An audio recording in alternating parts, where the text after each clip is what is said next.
अस्सलाम वालेकुम।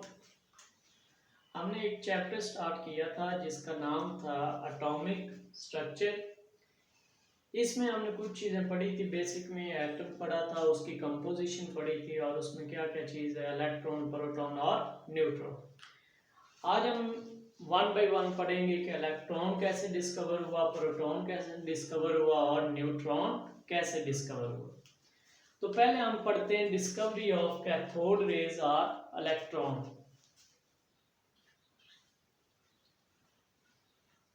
Discovery of cathode rays.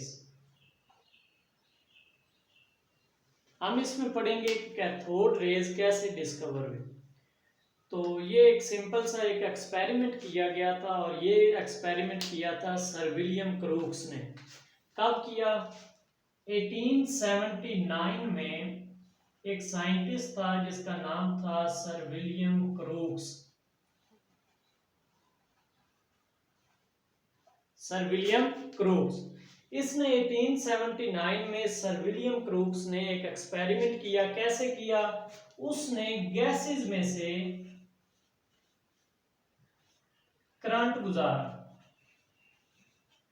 In 1879, Sir William Crookes passes the current from gases at very low pressure.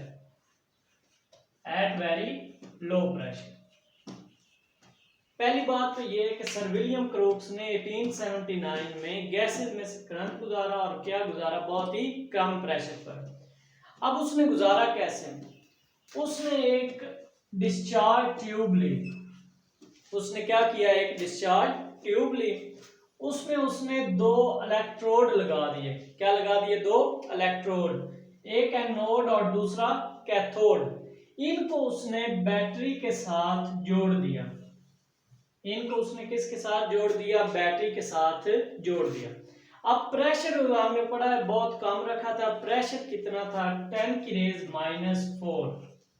इतना उसने pressure रखा था कि 10⁻⁴ क्या था? उसने प्रेशर रखा था। फिर देख लें, सर विलियम क्रूक्स ने एक डिस्चार्ज ट्यूब ली, उसमें दो इलेक्ट्रोड लगा दिए, एक एनोड और दूसरा कैथोड। उनको बैटरी के साथ जोड़ दिया और प्रेशर रखा 10⁻⁴। जब उसने करंट गुजारा तो क्या हुआ? कैथोड से एनोड की तरफ कुछ रेज खारिज हुई।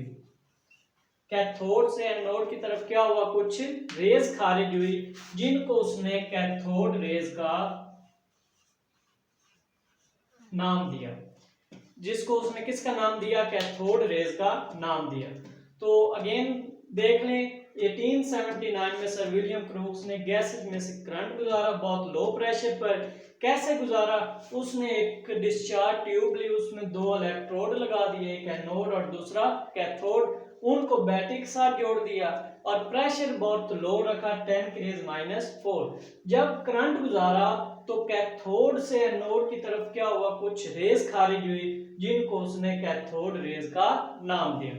अब आती हैं इनकी properties of cathode rays.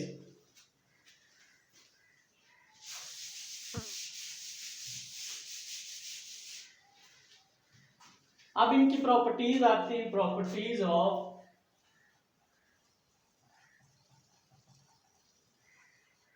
Cathode rays. Cathode rays की प्रॉपर्टीज क्या हैं? पहली जो प्रॉपर्टी है वो ये है कि कैथोड रेज स्ट्रेट लाइन में मूव करती हैं। Cathode rays travel in a straight line. Cathode rays travel in a straight line. Second क्या है? अगर इनके रास्ते में कोई चीज आ जाए तो वो इसका साया बना देते हैं। If anything come in their way they make it's shadow. वो उसका क्या बना देती? साया बना देती हैं। थर्ड क्या है कि जिस जिस्म पर भी पड़ती हैं, जिस जिस्म पर भी ये फॉल करती हैं, उसका ये टेम्परेचर इंक्रीज कर देती हैं। उसका टेम्परेचर क्या कर देती? इंक्रीज कर देती हैं। चौथा क्या है कि कैथोड रेज पर नेगेटिव चार्ज होता है। कैथोड रेज पर कौन सा चार्ज होता है? नेगेटिव। और लास्ट पांचवा ये है कि जब कैथोड रेज ट्यूब की वॉल्स के साथ टकराती हैं तब ये लाइट प्रोड्यूस करती हैं। When cathode rays strike with wall of tube, then it produce light. ये क्या पैदा करती हैं? लाइट पैदा करती हैं। फिर इनको प्रॉपर्टीज को समझ लें। They travel in a straight line, वो सीधा सफर करती हैं। इनके रास्ते में कोई चीज आ जाए तो वो उसका क्या बना देती हैं? शैडो बना देती हैं। और अगर जिस जिस्म पर भी ये फॉल करें, फॉर एग्जाम्पल ये कोई जिस्म है, इस पर अगर ये फॉल करेंगी, गिरेंगी, तो ये क्या करेंगी? उसका टेम्परेचर क्या कर देंगी? इंक्रीज कर देंगी। और इन पर कौन सा चार्ज होता है? नेगेटिव। क्यों नेगेटिव है? क्योंकि ये रेज किस तरफ मूव कर रही हैं? पॉजिटिव की तरफ, पॉजिटिव प्लेट की तरफ जा रही हैं, इसलिए इन पर कौन सा चार्ज है? नेगेटिव है। और लास्ट ये कि जब ये जो रेज हैं ये ट्यूब की दीवार से टकराती हैं तो फिर ये क्या पैदा करती हैं? लाइट पैदा करती हैं। तो ये एक छोटा सा टॉपिक था, डिस्कवरी ऑफ कैथोड रेज। उम्मीद है आपको समझ लग गई होगी। अगर फिर भी कोई आपको मसला हो तो आपने ज़रूर पूछना है। थैंक्स फॉर वॉचिंग एंड अल्लाह हाफिज़।